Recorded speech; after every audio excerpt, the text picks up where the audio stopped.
Can we all agree that this Thursday and Friday are the two best basketball days of the entire year?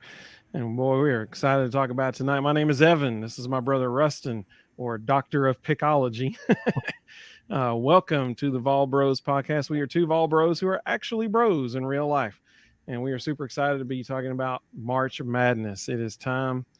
We have actually not said anything to each other about this since the brackets were revealed. So every interaction you see tonight as we go through this whole bracket, this is totally fresh. We have not said anything to each other. And shout out to Rustin for his dedication. He is in Kansas City right now, traveling for business, and he is joining us from his hotel room in Kansas City. So thank you, Rustin, for your dedication to the Vol Bros and for helping making this happen. Absolutely. Wouldn't miss it. It's the best night of the year. So here's what, first off, I guess let's do this before we say anything else. Right now in the comments, I am posting a link. And that link, I just put it on Facebook and YouTube. And now I'm going to put it on Twitter. That one might take me a second. Yep. So now it's on Twitter. So that link right there, you can join the Vol Bros Bracketology on the ESPN Bracket Challenge. The password is the Vol Bros, all one word, capital T, capital V, capital B, the Vol Bros. And so I guess I should probably put that in the comments too. Password is the Vol Bros. Here's the deal. I know a lot of people, they, do these bracket challenges and stuff, and they have it like, you can submit up to 4 brackets. No, man, A game or no game. Bring your best shot first round. I mean, we're not doing that. You get one bracket. Okay, we're A game or no game on this deal. And so the winner will get a Battered Vol Syndrome Survivor shirt. That's the awesome prize you get. That's a good prize right there. And I honestly thought about starting tonight when they revealed the brackets. Okay, so here's my first opinion on the whole bracket. Every year, there is always one region that is undoubtedly the most difficult region. In my opinion, it is for sure the East region this year. It is crazy how stacked that region is. And unfortunately, that's where Tennessee is.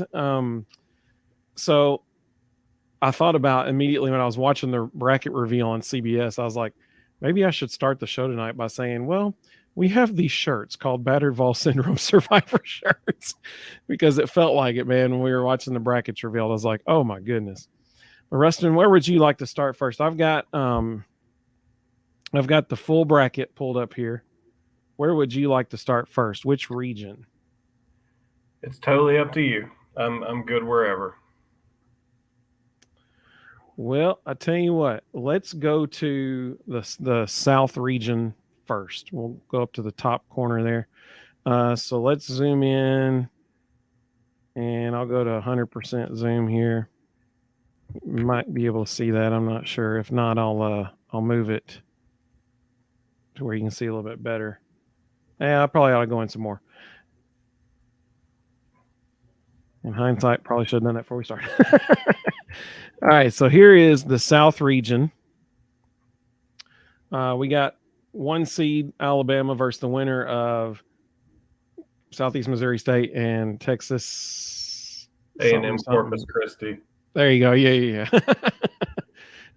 So I mean, I think Bama's going to win that game. Yeah, I think that's a fair bet. Yeah.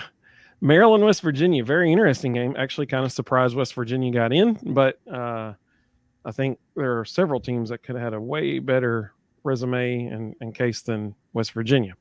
But what do you think about that game? I thought all the 8-9 games are just going to be wars. I thought I think all 4 of them are going to be really, really good games. This one will be whoever's left standing, because these two teams just like to be crazy physical. I think Maryland has a little more offense than West Virginia, so I'm taking them. Yeah, I picked Maryland as well.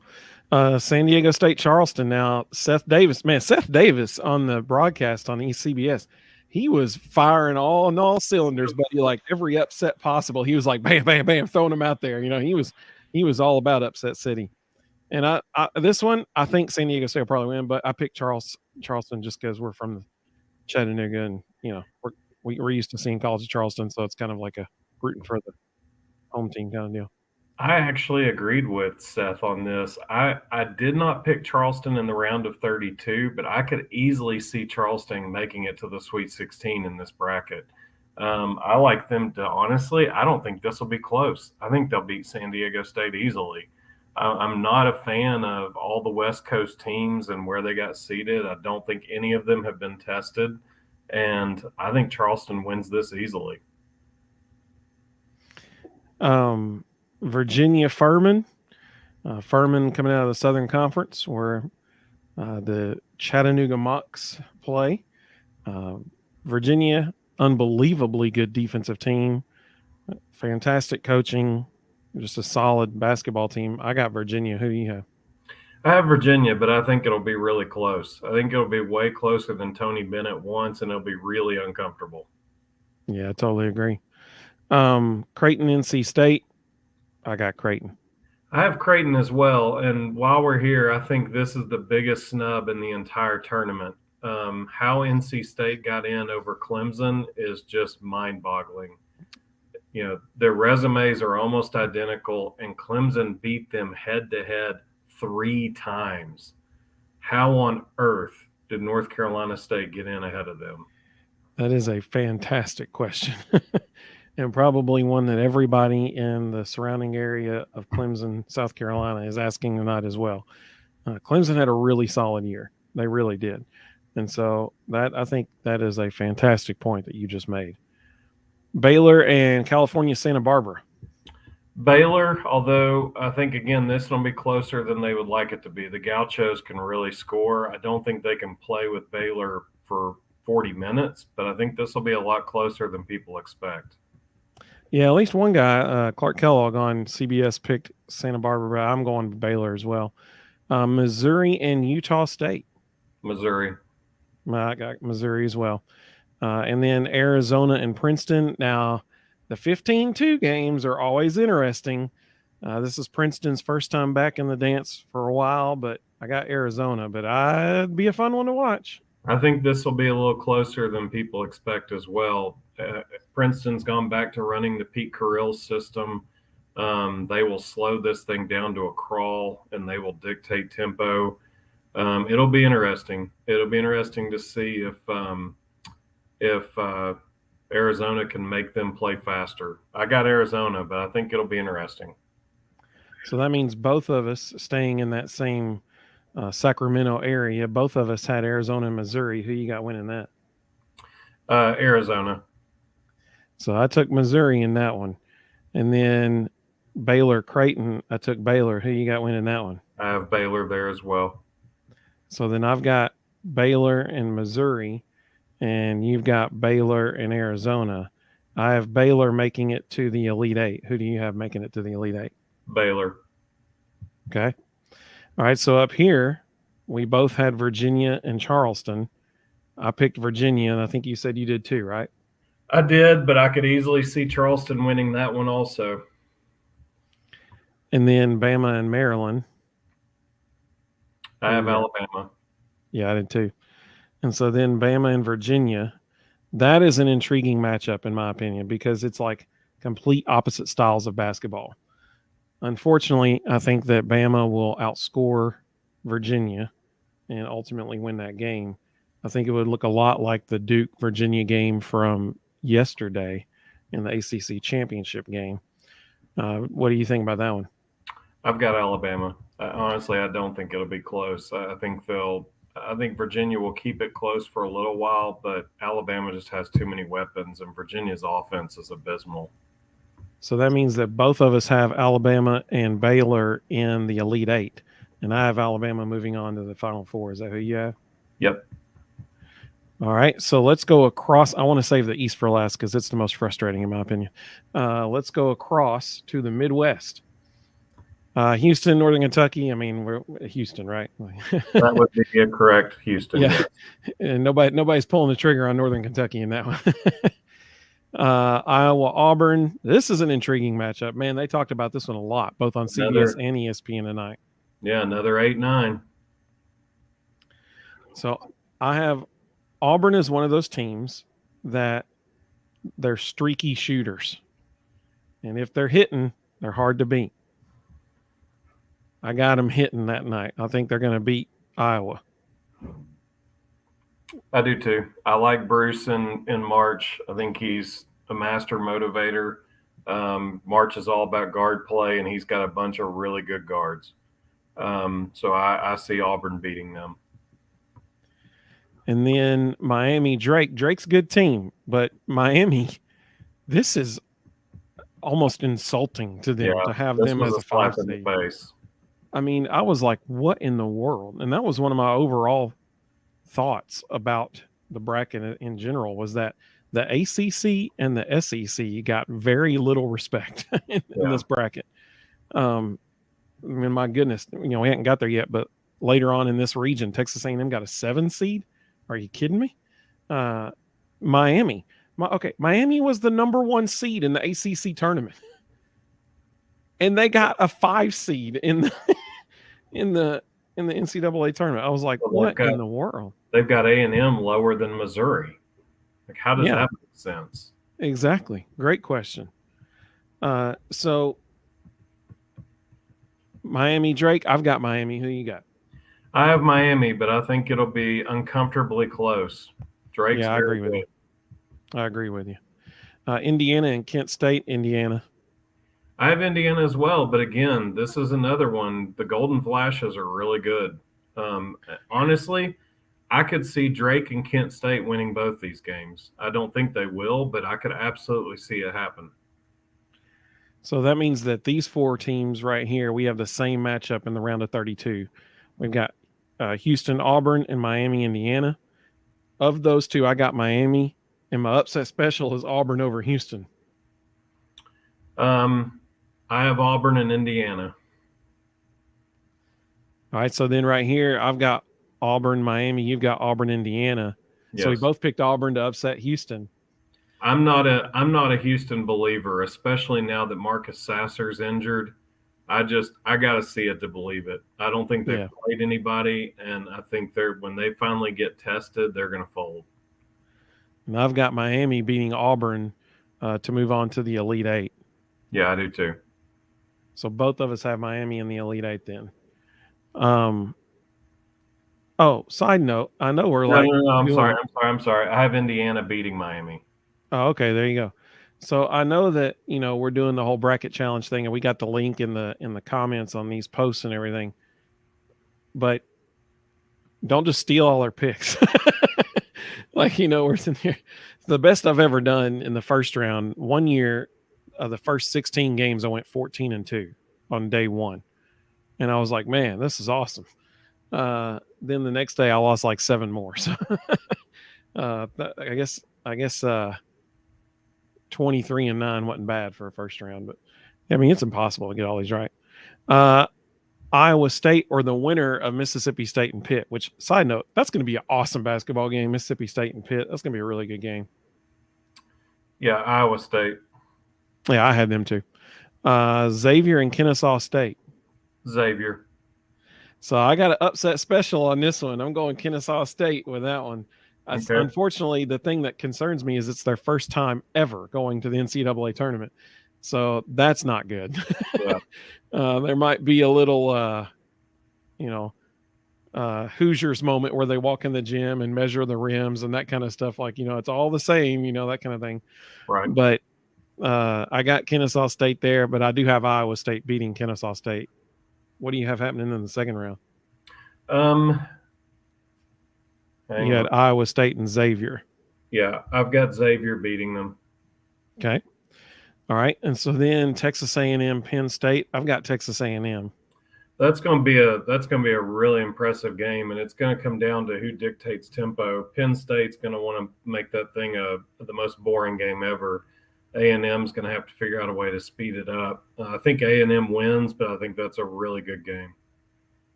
And then Texas and Colgate, I've got Texas. Texas. And this blows my mind.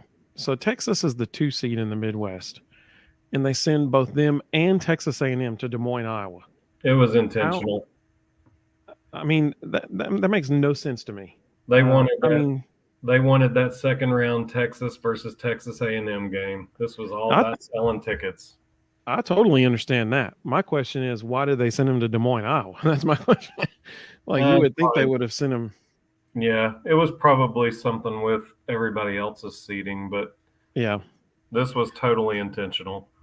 So I think that Texas A&M Texas game would be a really good matchup. Yeah, I have Texas winning it. Who do you have winning it? I have Texas as well. So then that means in the Elite Eight, I've got Iowa State and Texas, and you've got Xavier and Texas. I Yes, have Texas winning that game. Who do you have? I have Texas. Okay, so that means both of us in the Elite Eight have Miami and Texas. No, I accidentally said Miami. I have Oh, Indiana. that's right. Indiana, you have Indiana and Texas. I have Miami and Texas. I Yes, have Texas winning and moving on to the Final Four. I do too. All right. So far we have one SEC team and one Big 12 team in the Final Four, both of us. Yep. All right. So this region right here, the next two regions, my South region, or not South, or my East region, people are going to be like, "What in the world is that dude thinking?" It's going to be that's going to be a fun region to watch, in my opinion. Kansas, right? Like we both Correct. agree. Side Arkansas, note, Illinois. side note, how bizarre was it that CBS couldn't get the 16 seeds right? Like Yeah, they kept messing them up.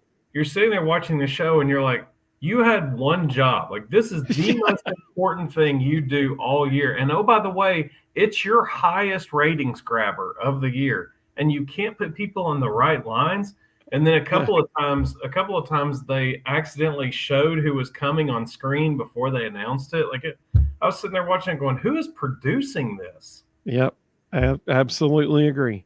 And then when you went online to look at the bracket, you couldn't see the Fairleigh Dickinson and Texas Mm-hmm. Southern one. You couldn't see that online. Like it wasn't even Right. showing. Well, because they originally put SEMO and Corpus Christi in there accidentally. Yeah.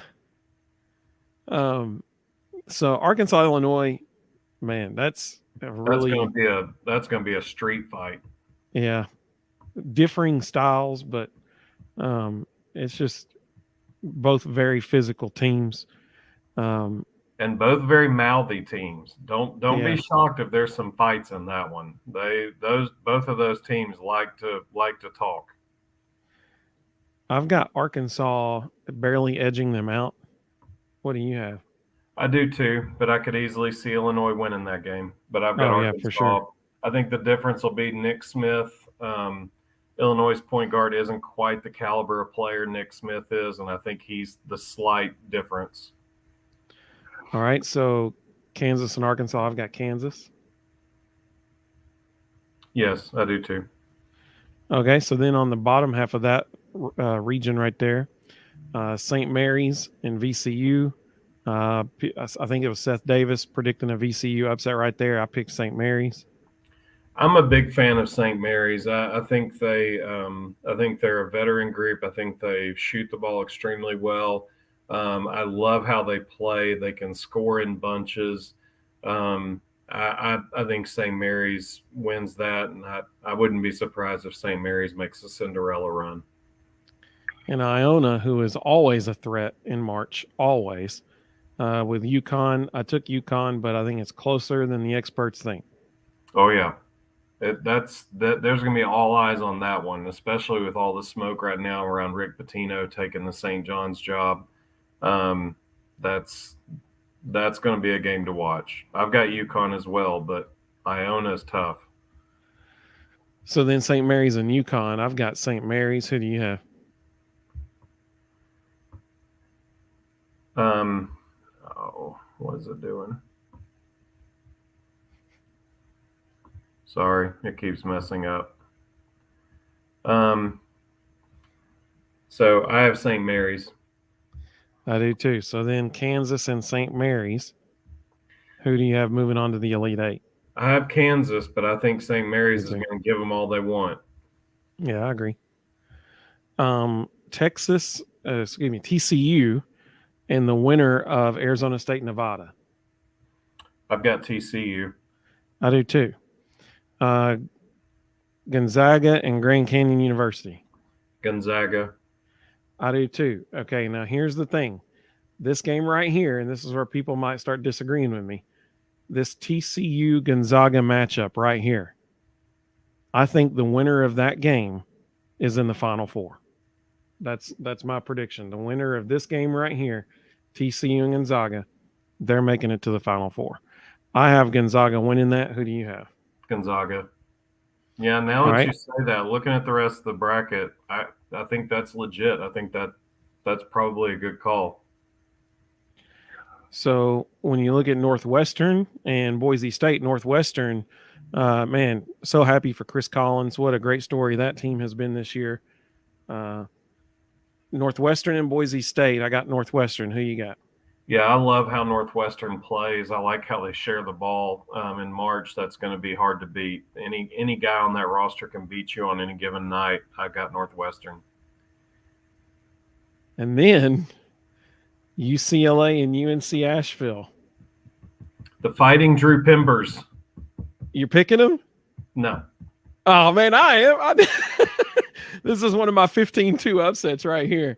They're going into Sacramento, almost a home game for UCLA, and they're going to pull it out. They're going to pull it out because okay. So Teams that are for those of you listening, this is the pick where you go against Evan.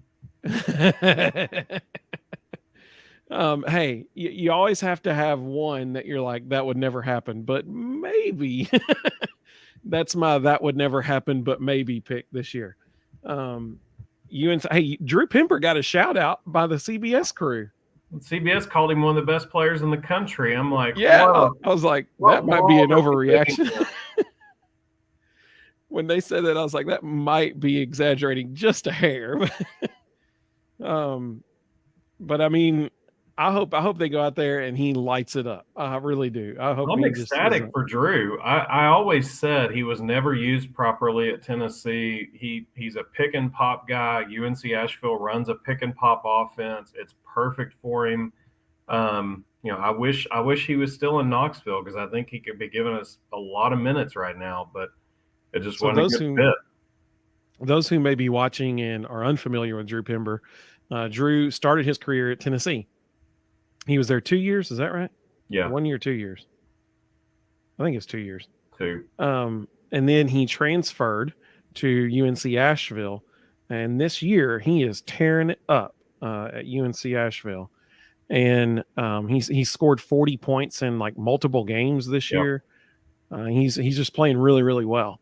For the year, he's averaging over 20 points. In the conference tournament, he averaged 29 a game. He was the regular season player of the year. He was the conference tournament player of the year. He's had an amazing season. And so I'm picking the boys from Nashville to march out or fly across the continent to Sacramento and come away with a victory. That's my upset city for this year. And there may be more coming. Just wait. So that means that both of us have Northwestern you have Northwestern and I have Northwestern, but you have UCLA and I have UNC Asheville.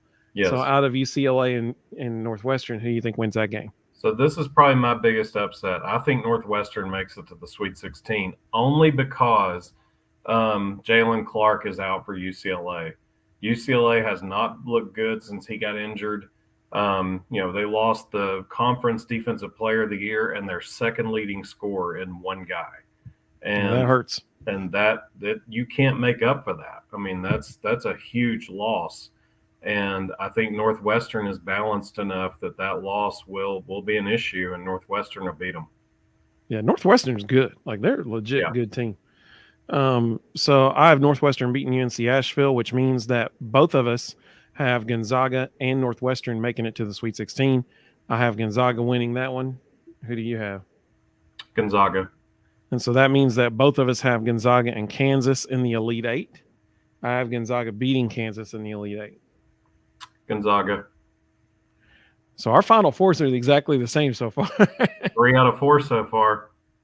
I'm betting that the East region changes that because I went kind of in out of left field in this one a little bit.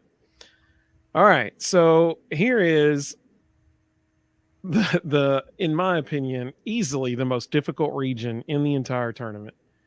Um, if I were Purdue, I would be so mad right now that Purdue has had this incredible season, and this is how they were rewarded for their incredible season. Well, I they mean, went through a dry spell about a month ago where they lost several games in a row, and it definitely hurt their seeding. this is uh, just unbelievable what they have in here. People talk about blue bloods of college basketball and championship programs and stuff. Well, you've got Duke, Kentucky, Michigan State, all in the same bracket here.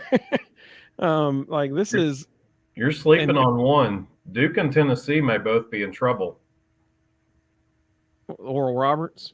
Yeah, Yeah, like there's this isn't it like Memphis as an 8 seed and Florida Atlantic as a 9 seed. That game, good night. yeah. Um, like this Marquette is having an incredible year. USC was actually, I think, picked preseason to win the Pac-12, if I remember correctly, and here they are as a 10 seed in this region. This is. There are a lot of people saying Kansas State is a dark horse to make it to the national championship. It's interesting that you say that. Wait till you see my Final Four. So Purdue and the winner of Texas Southern and Fairleigh Dickinson University. The Fighting Fairleigh Dickinsons. No, I'll take Yeah. them. I don't even know what Fairleigh Dickinson's mascot is. I don't I'll either. take Purdue. Yeah, Purdue. Okay. Probably the most difficult game to pick, maybe in the entire bracket. Yeah. Memphis and Florida Atlantic. For people who may not realize, Florida Atlantic was dominant this year in their league. They finished the regular season 28-3. Then they went 3-0 in their conference tournament. They're legit. Like they're good. And nobody in the country may be as hot as Memphis is right now. Memphis That's has been exactly playing right. lights out. That's the thing. You've got Memphis and Duke, two of the hottest teams in the country in this same region. Emily Proud tweeted out a very interesting tweet. She took a screenshot of this region and she said it was the top half. So from Purdue down to Louisiana, where Tennessee is. She said each team in this section of the East region is fresh off a conference tournament title except Tennessee. Yep. So literally 1, 2, 3, 4, 7 out of 5, 8. 6, 7. Yeah, 7 out of 8 teams just won their conference tournament. This is crazy good, crazy hard region. I picked Memphis to win that game. Who'd you pick? I have Memphis just because I'm just really impressed, especially today. They took it to Houston. That was a beatdown. And then so when you got Purdue and Memphis, who do you have winning that? I have that as well. Who do you have winning that game?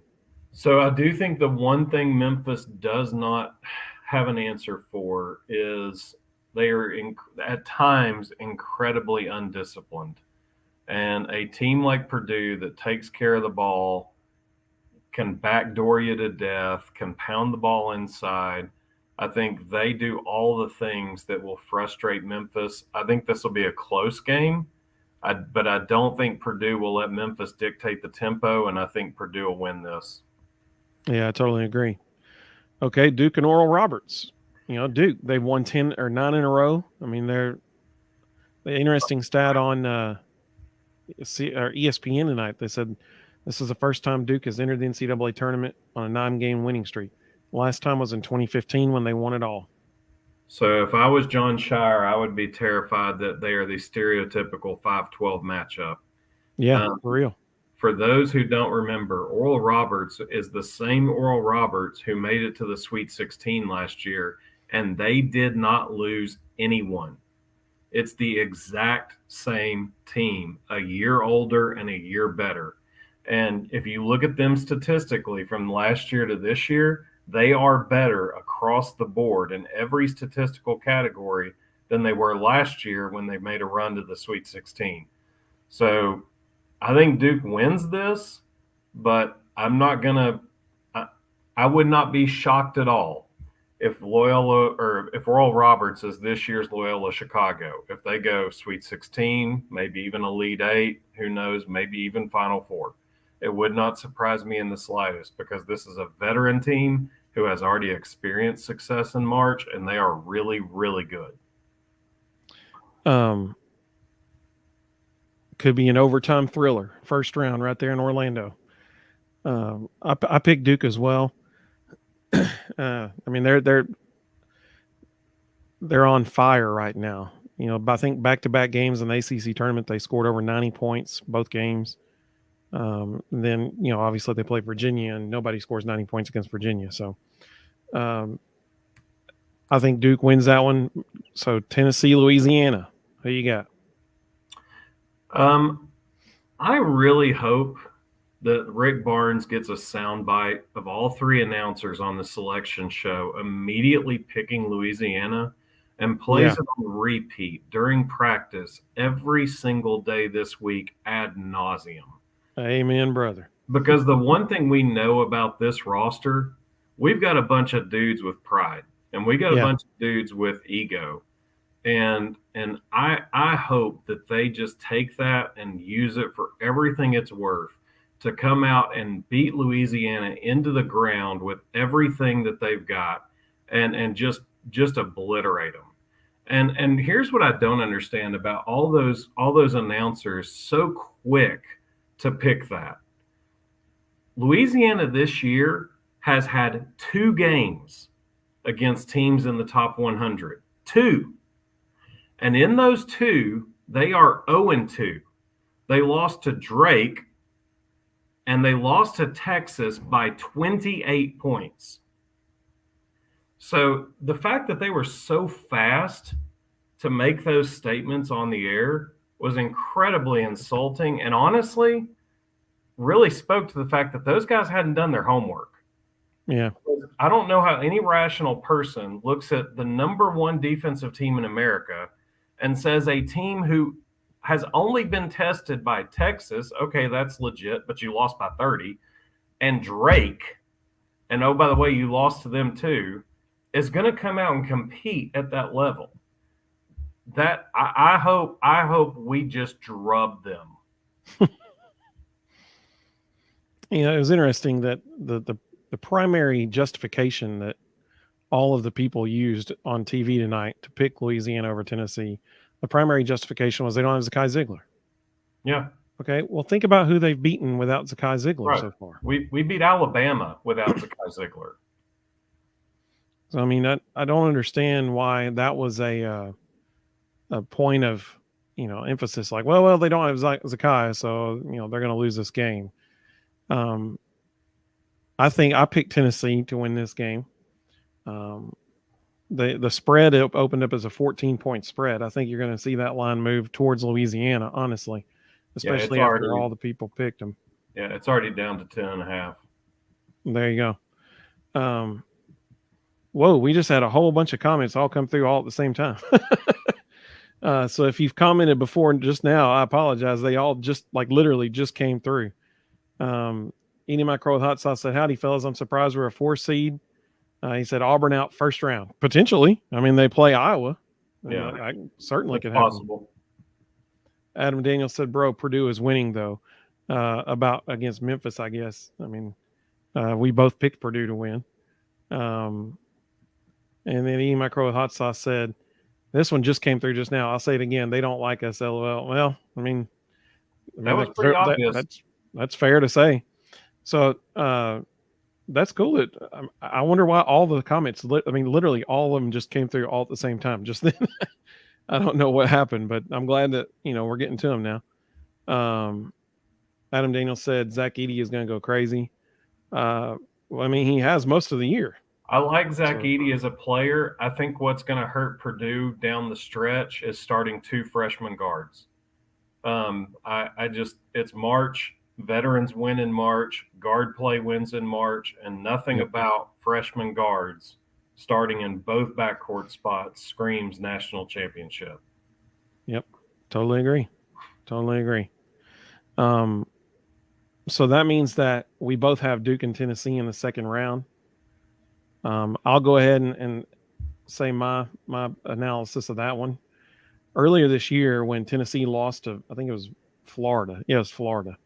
On our live stream after the game, everybody in the comments were all saying the same thing. They said, anytime, it seems like anytime we play a team with a skilled big man, we struggle. Um, I totally agree.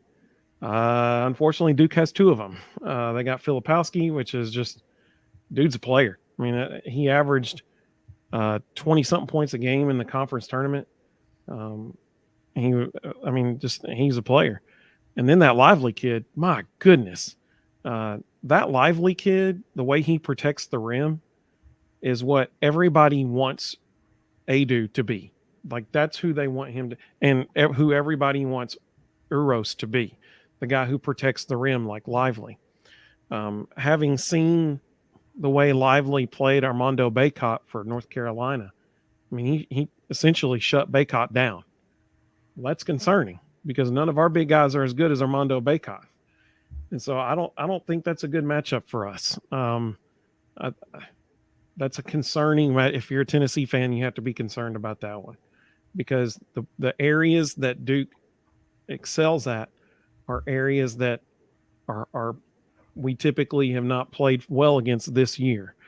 And so that's why I've got Duke beating Tennessee in the second round.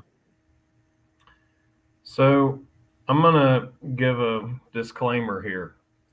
I really hope Duke beats Oral Roberts because if Oral Roberts upsets them, we cannot run with Oral Roberts. We will not keep that game in the 60s.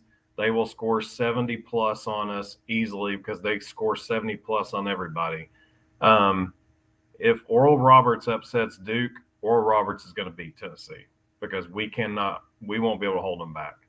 I do like how we match up with Duke, though. I understand what you're saying, and it's true. We've struggled with big men. But the flip side of the coin is Duke has struggled with really good guards. And Tyrese Proctor is a true freshman. Yes, And he is. he will have Jemai Mashak on him. And Tyrese Proctor getting guarded by Jemai Mashak is not a positive thing for Duke University. That kid will throw the ball all over the gym. He does not take care of the ball when he's under pressure, and he has never seen pressure like he will see that night. No, nobody in the ACC save Virginia guards like Tennessee does, and Virginia's point guard doesn't guard like Jemai Mashak. So Tyrese Proctor has never seen anything like what's coming at him. Eating my crow hot sauce said, pretty sad to be number one defense, but you can't stop some. It's not that we can't stop them. It's that teams that speed the game up, you can only stop them so many times. And they're going to get enough shots off to where if they get enough shots off, they can get into the upper 60s, low 70s, mid 70s. And we just saw it. We just saw it in the SEC tournament. We held Missouri in check for a while. But once we hit that upper 60s, low 70s threshold, all of a sudden we just couldn't keep up anymore. The reality is without Zakai, we can't score with people who score high numbers. So we've got to turn every game in this tournament into a rock fight. We need everything to be in the 50s. If it gets in the 60s, we need to be in the low 60s. If it gets in the upper 60s, low 70s, mid 70s, we're losing. I mean, it's that simple. So I do think Tennessee matches up really well with Duke. I think if Jemai can dictate tempo and really frustrate Tyrese Proctor, I think we can beat them. And so because of that, I've got Tennessee beating Duke. But again, if Oral Roberts beats Duke, we're getting smoked in the second round. So then you've got Purdue and Tennessee in the Sweet 16. Yep. And I've got Duke and Purdue in the Sweet 16. All right. So between Purdue and Duke, or excuse me, between Purdue and Tennessee, who do you have moving on to the Elite Eight? Purdue. We don't have anybody that can handle Zach Edey. It'll be a bad night. So Adam just said he thinks Purdue's going to win the whole thing. That's fair. Awesome. It's possible. Eating my crow with hot sauce said, "Y'all hurting my ears and my soul." I'm so sorry, man. I'm sorry. Um, so here's the deal. I'm going to go back to what I said just a minute ago to Adam's comment about he thinks Purdue's going to win the whole thing. I mean, they might. I mean, they've been one of the best teams in the country. They've been one of the best Except teams when in the they country play all really year. good veteran guards. Every time Purdue plays really good veteran guards, they lose because they have two freshmen in the backcourt. So here's the thing. For Purdue's sake, well, I think Purdue has a serious matchup problem no matter who they play in the Sweet 16. Yep. I think they got some real problems when they get to the Sweet 16. First of all, what Rustin said a minute ago is 100% true. The things that win in March are coaching and veteran guard play, senior guards who can make free throws, and a good post presence. If you have those three things, you're going to win in March. Like, that's the formula. We see it every year. That's what happens. Those three things. Purdue does not have veteran guard play. And Rustin already pointed that out, and he's 100% correct. I mean, I think back to like Michigan State when Mateen Cleaves was, their senior point guard. They had veteran guard play and they won a national championship, and he ran the show. I mean, like, that was largely due to him. Think back to 2010 when John, because we're talking about Duke here, John Shire and Nolan Smith were seniors on the 2010 national championship team. They had veteran guard play that ended up winning the national championship. That is a critical factor in. I mean, my goodness, think about what was the team last year? They beat Kentucky. St. Peter's. St. Peter's, thank you. Veteran guard play. Like, that's all they were, and they make it to the Sweet 16. To the Sweet 16, yeah. Adam said, honestly, I think we're getting second round. I guess he's talking about Tennessee. He thinks Tennessee's going to get beaten in the second round. But here's the deal. If Purdue matches up against Duke or Tennessee, that is an immediate problem for them. Because, he said he's a Tennessee fan. Yeah, we are too, buddy. Hey, go Vols. Unfortunately, I think they're going to lose in the second round too, unfortunately. But think about this. If Purdue has to play Tennessee or Duke, they are in immediate trouble. Because Zach Edey, 7'4", which is unreal. I mean, the dude's huge. But if they play Duke, that means he has to match up against Filipowski and the Lively kid.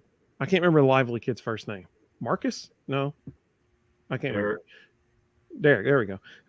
And so both of those guys, like I said, Armando Bacot is way more physical than Zach Edey. And Lively had 7 blocks against Armando Bacot when they played at Cameron Indoor earlier this year. 7. The kid is a rim protector. He's athletic. That's not a good matchup for Zach Edey. It's just not. If he has to play against Tennessee, one really interesting thing about Tennessee, Slater Ballou, one of our good friends, he's an Arkansas fan, and he and Ricky, our correspondent Ricky, who is all the stuff for us, they were at the Arkansas Tennessee game earlier this month, or February, I guess it was. And one thing Slater said that when I saw him the next day, he said, I was shocked at how big Tennessee was. And that's the thing. If you'll remember, we had a former Tennessee basketball player on our show a few months ago, Rob Murphy. Rob played for both Bruce Pearl and Conzo Martin. And one of the things Rob said that makes this team unique is their size. Rob is like 6'8", I think. Mm-hmm. And he said he would have been the 6th tallest person on the team at 6'8". That's incredible. And so when you can throw 7-footer after 7-footer out there in Adu and Plavšić, and then you've got Kamwa and Toby Awaka in there too, battling with him, that's 20 fouls you have to give right there. 20 fouls for Zach Edey's 5. That's a problem for Purdue. Let me add one more detail there. Purdue has lost 5 games this year. They lost to Rutgers. They lost to Northwestern. They lost to Maryland. And they lost to Indiana twice. They almost lost in the opening round of the Big Ten tournament to Rutgers again. And they should have lost today to Penn State. They just squeaked that one out at the end. But all those teams have one thing in common: really veteran guards. And, Rutgers is not in the NCAA tournament, but they beat up Purdue's guards. Indiana owned Purdue's guards not once, twice. So I'm going to have to believe it to see it. I don't think you can win in March with freshman backcourts.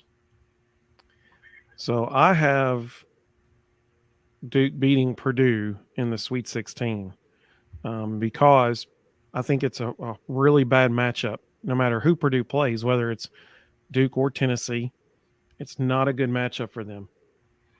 And so, eating my crow with hot sauce said Purdue is very beatable. I don't have them advancing past the Sweet 16. So the bottom part of this bracket, let's get crazy down here. Kentucky and Providence. I have Purdue beating Tennessee in the Sweet 16, but I think it'll be close. Okay. Eating my crow hot sauce agrees with me. He said I have Tennessee beating them. So in the bottom half of the bracket, Kentucky and Providence. I got Providence beating Kentucky first round. 11-6 upset. I think that one's a coin toss. I feel like after last year, Kentucky will actually show up to prove something. And it doesn't hurt that Kentucky or Providence's leading scorer used to be at Kentucky. So I feel like they'll show up to play and actually win that one. So I've got Kentucky winning there. And then Kansas State and Montana State. I've got Kansas State winning that one easily. Yeah. Mm-hmm. And so you have Kansas State, Kentucky. I have Kansas State, Providence. I have Kansas State winning that game as well. I do too. All right. So then down here, Michigan State and USC. Man, what a good game. What a good game. I have USC upsetting Michigan State. It is hard to pick against Tom Izzo in March. It is hard to pick against him. But I got USC upsetting Michigan State in the first round. Yeah, I do. I've got Michigan State. I'm not picking against Izzo. I agree. My crow hot sauce said USC. Marquette, Vermont. Okay. Marquette has had by far and away. Pick Vermont. Tell me you're not about to do this. Marquette has had their best season in years. They are playing so well. It has been a tremendous season for Marquette. Anybody would be crazy to pick against Marquette. Surely no one has a 15-2 with Vermont beating Marquette. Not so fast, my friend. It's happening. I have shades of the kid in the yellow jersey hitting the jumper to beat as the buzzer sounded like 12 years ago or more than that. It was probably like 2005. So whatever that is. At least 15 years ago. Yeah. When Vermont upset, I can't even remember who it was now, but it was a 4 seed. I remember that. And they upset him in the tournament. It was a 13-4 game.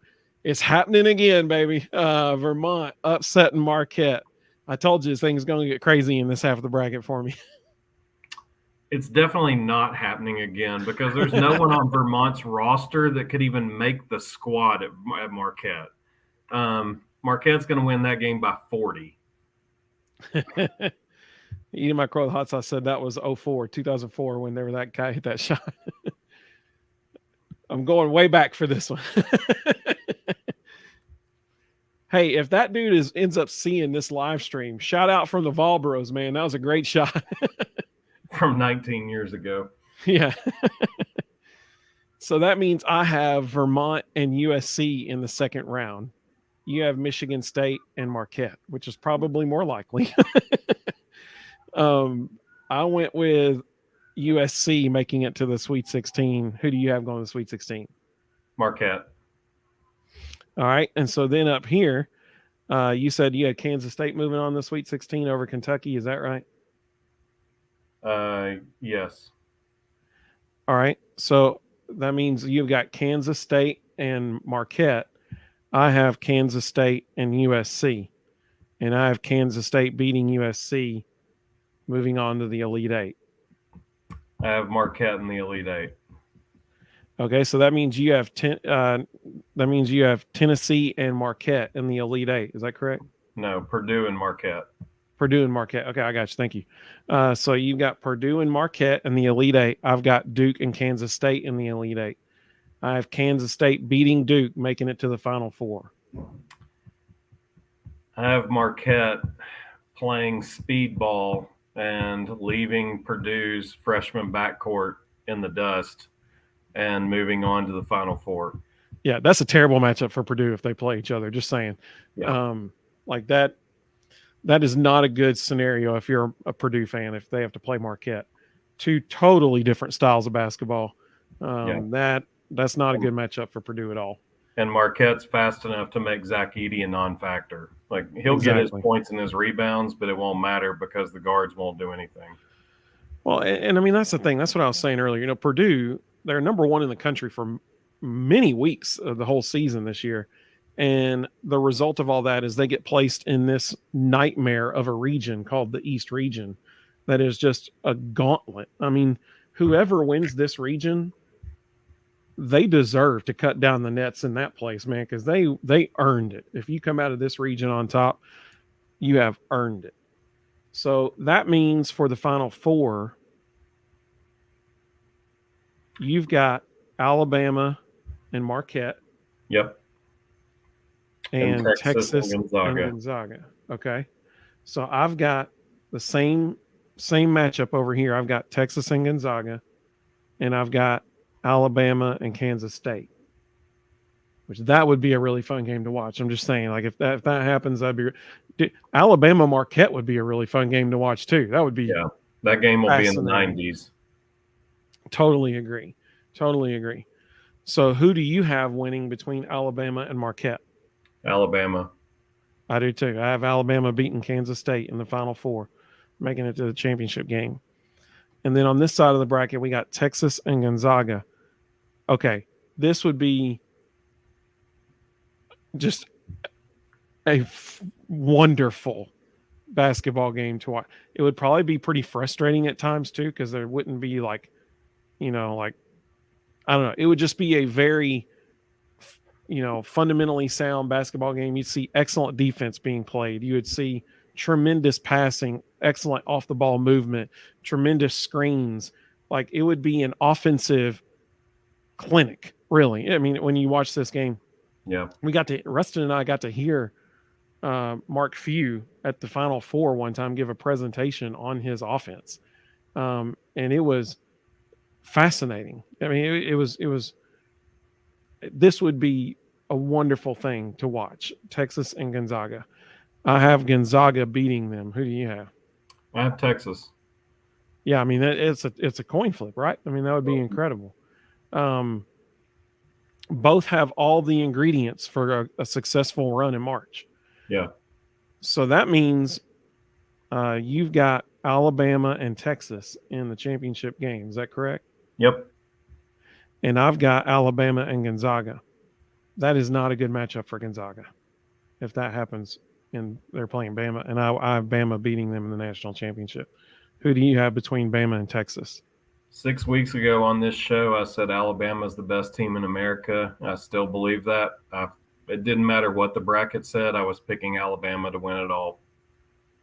There you go. Eating Micro with Hot Sauce, he just commented and said, Alabama looks really good right now. They might win it all. Yeah, I mean, I agree. We both do. Unfortunately, as Tennessee fans, we agree, and that's what we think will happen. They check all the boxes. If you think about what you just listed off, good coaching. Nate Oates is a really good coach. Great guard play. They got Mark Sears and Javon Quinterly. Both of those guys can play. Technically, you could probably count Brandon Miller as a guard. He might be the best guard in America. And then, you look inside, they've got Clowney, they've got Bediako. Like, it doesn't matter about Zach Edey or Drew Timmy or any of those guys. Clowney and Bediako can handle those guys. So they've got all the pieces. And eating my crow with hot sauce may have just said the most profound statement in the history of the Vol Bros podcast. Uh, he said, "Yet we beat them." Yep. And you're exactly right, man. That's what's so baffling and frustrating at the same time about Tennessee's basketball team this year. Most inconsistent team in America. Yeah, it is Dr. Jekyll and Mr. Hyde. Who's going to show up? I mean, that's the thing.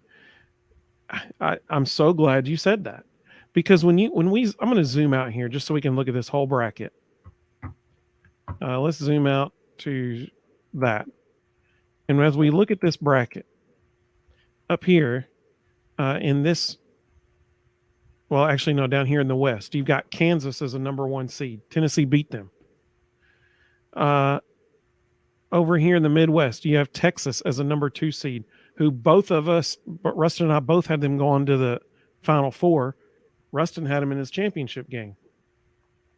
Tennessee beat them, and pretty soundly too. Like, that was Tennessee's probably their best game, one of their best games all year.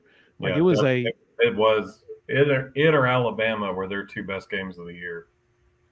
I mean, it was just fantastic basketball game. They just kicked their tail, really. You have Gonzaga as a 3 seed down here. Tennessee beat them in the preseason. Up here in the South, you've got Alabama, the number 1 overall seed. Tennessee beat them. I mean, Tennessee, Arizona as the number 2 seed. Tennessee probably should have beat them, and the game was taken from them. And I don't say that lightly. That it ticks me off when people say that and try to blame the officials. I mean, you should take care of business no matter what the officials did.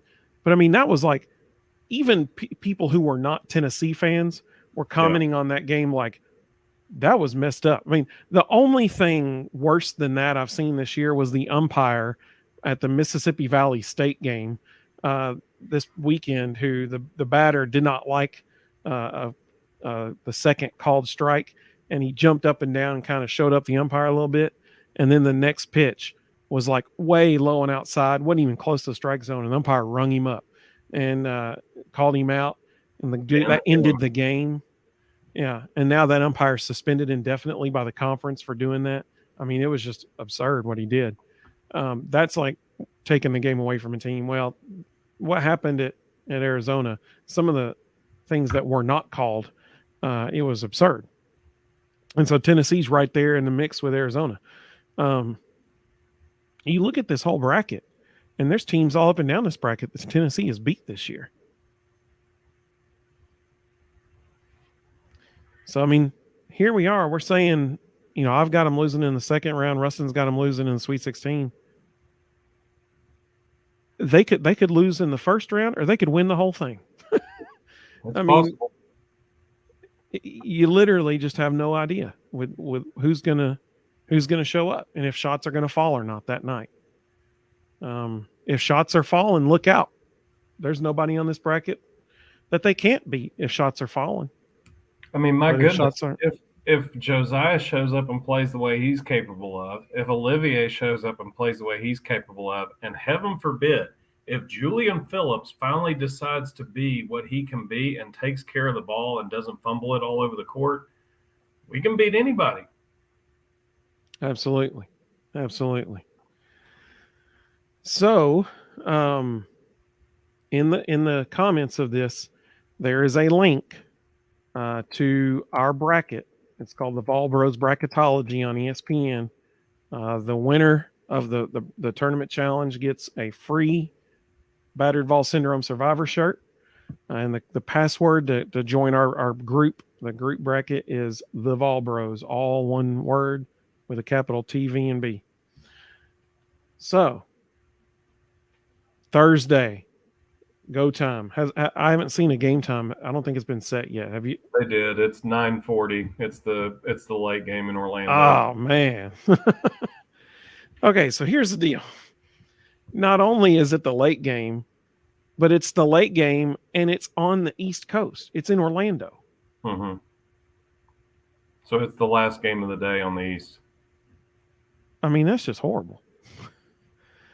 So That's what it is. they've got like San Diego State and Charleston also in Orlando. They could have made. I mean, I know Charleston's on the East Coast, but San Diego State's not. At least they could have given them the Pacific, time for their fans. I Everybody don't, else, I don't think anybody in San Diego is tuning in, so it doesn't really matter.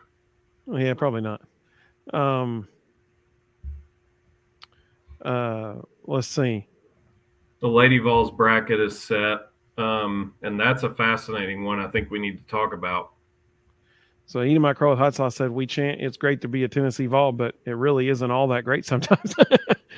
And you took the words out of my mouth. They can win or lose it all. I mean, yeah, absolutely. He said y'all do a great job, and I appreciate it. Hey, we appreciate you too, man. Thank you so much for joining us. That's awesome. So So there who was did the Lady Vols get? so there's two fascinating details to this. So the Lady Vols finished in the top 16, which shows the committee was impressed with how they finished the year. So So they get the host. so they're hosting the first two rounds. They open on Saturday against St. Louis, who went 17-17 this year, so that's definitely winnable. If they win that game, they get the winner of Iowa State and Toledo. Iowa State will be a test, but it's a game they can win. If they win that, they're in the Sweet 16 against most likely Virginia Tech. Now, here's what's interesting about that. That means Tennessee wasn't the 16 seed, because if they were the 16 seed, they'd be matched up with South Carolina. So not only did Tennessee get to host, the committee felt like they weren't even number 16. They were ranked higher and gave them even an even better positioning. So, Kelly Harper has been set up here for a pretty strong opportunity, because if any of you have watched Virginia Tech play this year, we absolutely can play with Virginia Tech. That is a winnable game. Got to get by Iowa State first. They're a dangerous team. They won the Big 12. They're legit. But the bracket lays out really well for the Lady Vols to get to the Elite Eight. But the other thing that's interesting, LSU dropped all the way to a 3 seed. What? So that means that's like Texas A&M getting a 7. That's even worse than Texas A&M getting a 7 seed. So that means Tennessee beating them in the SEC tournament meant that much to the committee that it propelled Tennessee not just to the 4 line, but to an even higher 4 line, and it dropped LSU down to a 3. So the Clark girl is at Iowa. She's not at Iowa State. Eating my crow with hot sauce just made a comment. The Clark girl's on fire. Clark girl's been on fire for about 3 years from now. She's the best player in America, but she's at Iowa, not Iowa State. So we don't have to worry about her. So LSU, they've only lost 2 games all year until the tournament. I think that was their 3rd loss. Is that correct? Or have they lost 2 just period? I believe that was their – I'll check. I believe that was their 4th loss. So that means that Tennessee beating them dropped them all the way down to number 9. At best, number 9 in the country. At best. Yes. Somewhere between 9 and 12. I mean, yeah, that's thankfully Iowa. Eating my crow with hot sauce was asking about the Clark girl. Thankfully, Iowa is out in Seattle, and will stay in the West. And the only way we would see them would be in the national championship. So, if we see Iowa, we're happy about that. Man, that's bizarre with LSU. I mean, I would be talk about bulletin board material for them. Now, here's what else is interesting. So let's say we do what we should. We beat St. Louis, then we beat Iowa State, which is very beatable, and then we beat Virginia Tech, who is also very beatable. Guess who we would see in the Elite Eight? I'm pulling up the bracket now. Who would it be? That would be Gino Auriemma and the Connecticut Huskies. Yeah, that wasn't by design at all, was it? It would be You could go ahead and build the statue in Knoxville. If Kelly went out there and beat Virginia Tech and then knocked off Gino, pay her whatever she wants. Yeah. Don't even All care right, what so happens after that. You so pull off those 2 wins, you can have whatever you want. so I'm gonna share. I'm gonna share this screen.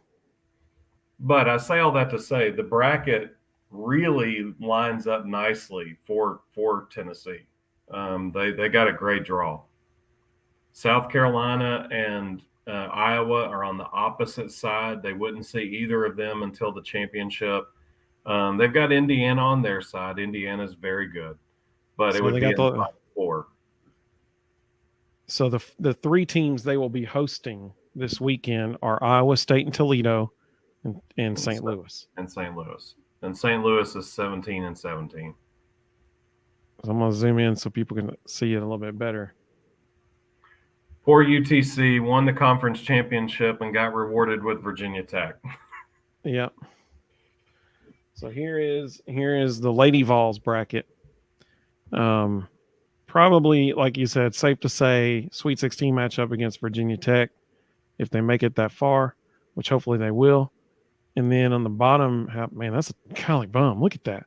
Connecticut, Baylor, Alabama, North Carolina, Ohio State, all in that. Dadgum. Yeah. That's a tough region right there. Mm-hmm. So, but that you're right. That does set up very well for Tennessee to make it at least to the Sweet 16.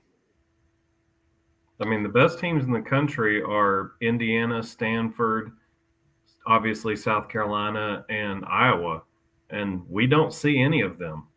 Yeah. Yeah, that's a pretty good draw. Well, real quick, we can't end the show without talking about, and we had mentioned that we would probably do a position preview night, but then when we saw this, we're like, man, this is going to take a long time to do this bracketology. So that's why we're going to wait and do the position previews on our next show, which I was going to suggest we go live Thursday night after that game, but that would at be midnight. Yeah. Yeah, I'm thinking a no on that too. So maybe Friday we'll go live as our next live show. But we can't end this show without talking about what happened this weekend with Lady Vol softball and eating my crow hots. I said Ohio State's a tough squad. Absolutely. Mm-hmm. Yeah, Big Ten basketball on women's side this year is insanely strong. But Lady Vol softball and Vol baseball both had tremendous weekends. Good night, Friday night, Vol baseball. Everything, everybody was hitting home runs that night. I mean, it was just Tears Kavaris. Is that his first name? Yep. What a debut! He went in his first. Well, he went 3 for 3. The first night, Friday night, and then Saturday in the first game, he started off with another hit, and he either got one more after that and then got out, or the next out. So he at least had 4 straight hits. I mean, like, it was incredible. Pitching was phenomenal.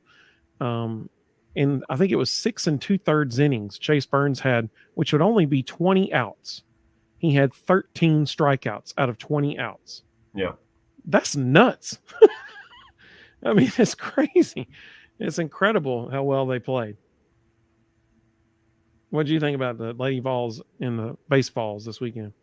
I thought so. I was actually looking for the tweet. I tweeted out a stat on our Twitter account that was just unbelievable. So, as dominant as the baseball pitching staff was this weekend, and they were pretty stinking dominant. Morehead State never really stood a chance. Listen to these numbers for the Lady Vols, because this wasn't Morehead State. This is Ole Miss. We're talking about an SEC opponent here. In the 3-game series against Ole Miss, the Lady Vol pitchers allowed 2 runs on 4 hits and struck out 27. Golly, against a SEC opponent. Yes. In 3 games, they allowed 2 runs on 4 hits and struck out 27. Wow. That's about as dominant as it gets. That is a totally fair point. That is as dominant as it gets right there. Good grief. That's incredible. Man. Well, here's a stat to close with, because I think this is profound. Stats by Will, which is Will Warren. Will Warren comes out with a lot of really great statistics that he finds some really obscure stuff. yeah, he's good. He's a good follow on Twitter. Yeah. He just tweeted out the last time Tennessee made it to the Sweet 16 was the year 2000. They were a force, or last time as a 4 seed. The last time, let me start over. I butchered that. The last time Tennessee was a 4 seed, they made it to the Sweet 16. It was in the year 2000. Guess who they played in the opening round? Number 13, Louisiana. Man, that's bizarre, isn't it? Yep. That's but cool. Who knows? Eating My Crow Hot Sauce was talking about the pitching for the Lady Vols. Absolutely. Absolutely. Well, hey, this weekend, Thursday through Sunday, the 4 best days of the, if you are a basketball fan, it's the 4 best days of the year because it's all day madness. I mean, the stuff that happens in these 4 days, it's just, there is no other word. It's madness. It's absolutely incredible. You absolutely need to feel deathly illness coming on so you can call into work. Yep. No doubt about it. I can already feel it coming. Yeah. Well, hey, we so appreciate everybody joining us tonight. You got the link now. We'll probably post it again tomorrow.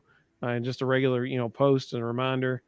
We'd love for you to join our bracket group, and it's on ESPN. If you just search the Vol Bros Bracketology, you'll find it.